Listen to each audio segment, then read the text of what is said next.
जनाब, हम गरीब हैं लेकिन चोर नहीं। बूढ़े शख्स की आवाज कोर्ट रूम में गूंज उठी। वो कांपते हाथों से अपने बेटे का मुकदमा लिए खड़ा था। आंखों में आंसू थे लेकिन लहजे में एक इज्जत थी। पूरा कोर्ट रूम खामोश था। जब उसकी आवाज जज साहब के कानों तक पहुंची तो उनकी आंखें एकदम से बुजुर्ग शख्स की तरफ उठी। वो उन्हें गौर से देखने लगे। अंदर जैसे कुछ हिल सा गया। जुबान पर एक नाम आया, रामू चाचा। जज साहब की आंखों में आंसू छलकने को तैयार थे। उनका दिल चाह रहा था कि वो जाकर बूढ़े शख्स के हाथ चूम लें, उन्हें अपने गले से लगा लें, लेकिन कहीं केस की मर्यादा पर असर ना पड़े, इसलिए उन्होंने अपने जज्बात छुपा लिए।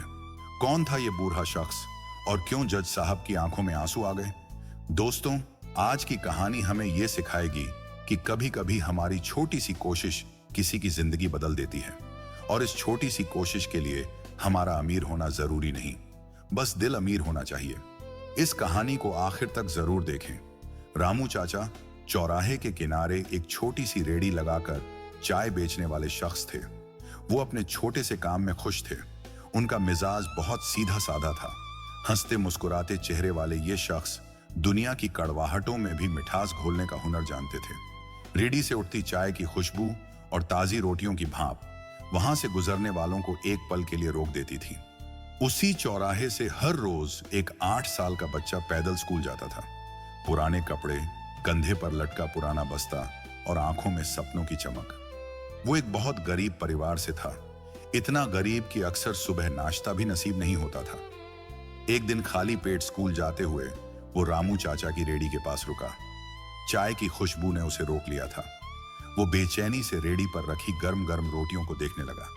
रामू चाचा ने जब उसे यूं ताकते हुए देखा तो प्यार से आवाज दी, बेटा, चाय पियोगे? पहले तो बच्चा खामोश रहा, फिर हिचकिचाते हुए उसने हाँ में सिर हिलाया। रामू चाचा ने मुस्कुराकर एक कप चाय और एक रोटी उसके हाथ में दी। ये लो, खाली पेट पढ़ाई नहीं होती। चाय पीने के बाद वो बच्चा खुशी खुशी स्कूल चला गया। उस दिन रामू चाचा के दिल को एक अजीब सी राहत मिली, जैसे दुनिया भर की खुशियां उसके दिल में समा गई हों। अगले दिन जब बच्चा चौराहे से गुजर रहा था तो रामू चाचा ने आवाज दी, बेटा, इधर आओ, आज चाय नहीं पियोगे? बच्चा मुस्कुराता हुआ खुशी खुशी चाय पीने बैठ गया। रामू चाचा ने बच्चे से उसका नाम पूछा। बच्चे ने जवाब दिया, मेरा नाम मनीष है। रामू चाचा ने कहा, मनीष बेटा, अगर तुम वादा करो कि अपनी क्लास में पहले नंबर पर आओगे तो मैं तुम्हें रोज चाय दूंगा। रोज चाय मिलने की बात सुनकर बच्चा बहुत खुश हुआ। उसने हंसते हुए कहा, पक्का वादा अंकल, मैं जरूर पहले नंबर पर आऊंगा। यहीं से उनकी कहानी शुरू हुई। गरीबी और भूख के बीच रामू चाचा की चाय उस बच्चे के लिए एक हिम्मत बन गई। हर सुबह वो चाय और रोटी के बदले में वादा करता कि आज और ज्यादा मेहनत करेगा। स्कूल में टीचर्स भी हैरान थे कि ये बच्चा अब दिन ब दिन बेहतर कैसे होता जा रहा है। समय गुजरता गया, बच्चा अब बड़ा हो रहा था। वो एक के बाद एक क्लास पास करता गया। 10वीं क्लास में उसने पूरे स्कूल में टॉप किया। सरकार ने उसे स्कॉलरशिप दी और अब उसका स्कूल दूसरे रास्ते पर था, इसलिए वो रामू चाचा की रेड़ी के पास रोज नहीं आ पाता था। जब भी मनीष का मूड खराब होता तो वो रामू चाचा के पास आकर बैठता था। फिर एक दिन जब वो रामू चाचा से मिलने आया तो वहां उनकी रेड़ी नहीं थी। वो अगले दिन फिर आया, लेकिन आज भी रामू चाचा वहां नहीं थे। तीसरे दिन फिर आया, मगर कुछ पता नहीं चला। रामू चाचा जैसे कहीं खो गए थे। असल में रामू चाचा बीमार पड़ गए थे और अब उनका बेटा राजू उनकी जगह रेडी संभालता था। लेकिन राजू ने रेडी चौराहे के बजाय रेलवे स्टेशन के पास लगानी शुरू कर दी थी। मनीष कई बार चौराहे पर आया, रामू चाचा को ढूंढा, लेकिन उनसे दोबारा मुलाकात ना हो सकी। साल बीतते गए, समय का पहिया घूमता रहा। वो बच्चा अब जवान हो चुका था। पढ़ाई पूरी करने के बाद उसने कानून की दुनिया में कदम रखा और अपनी मेहनत, ईमानदारी और काबिलियत की वजह से आज वो कोर्ट रूम नंबर 5 में जज की कुर्सी पर बैठा था।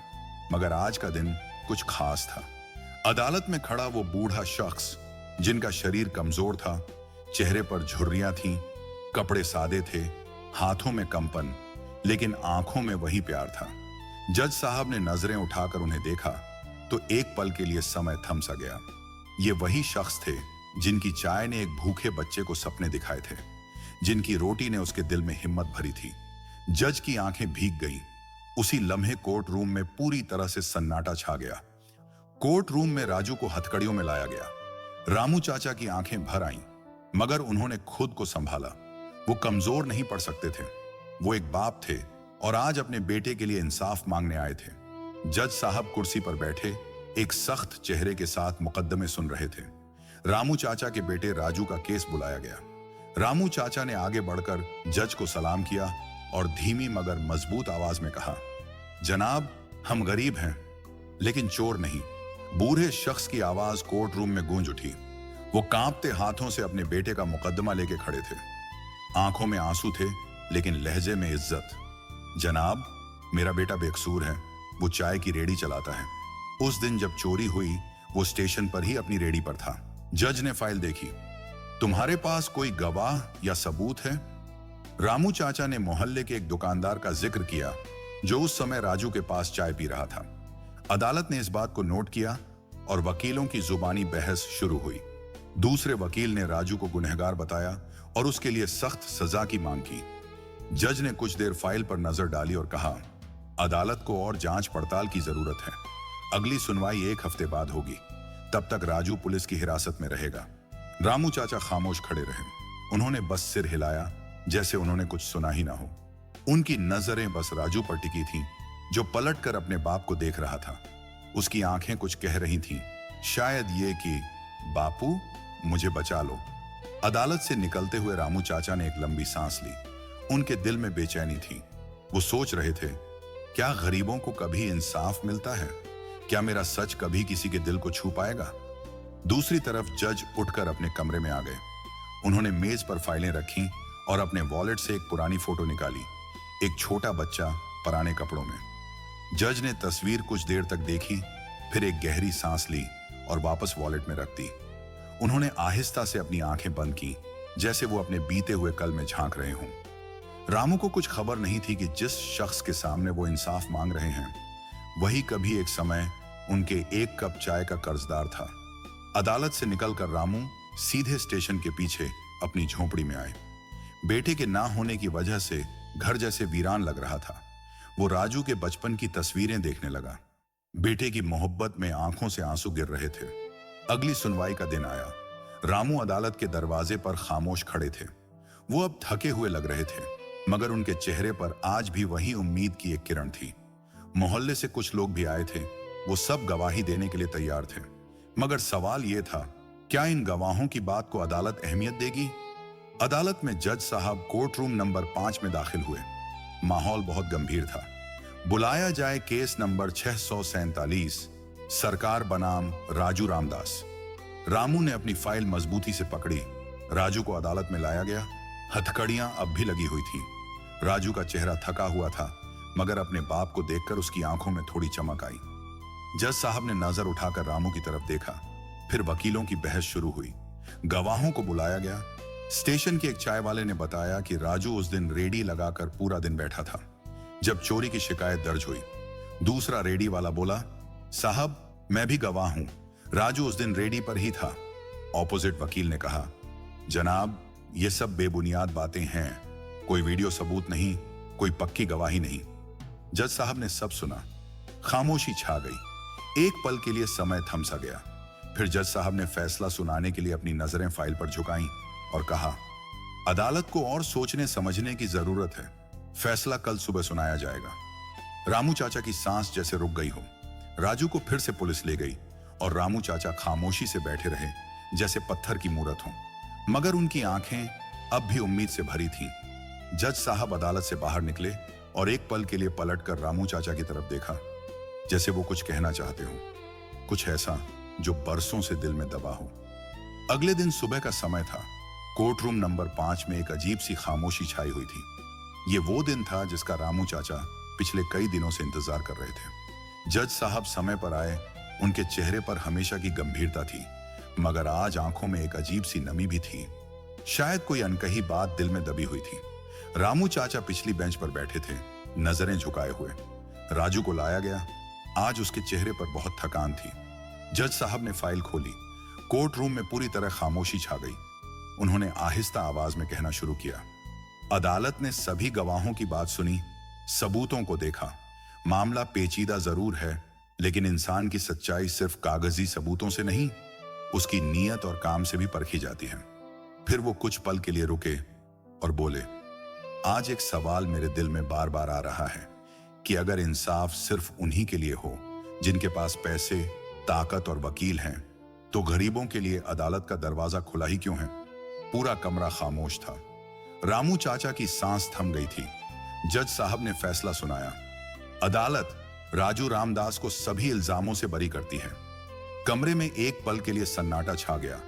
फिर रामू की आंखों से बेकाबू होकर आंसू बहने लगे। उन्होंने राजू को गले लगा लिया।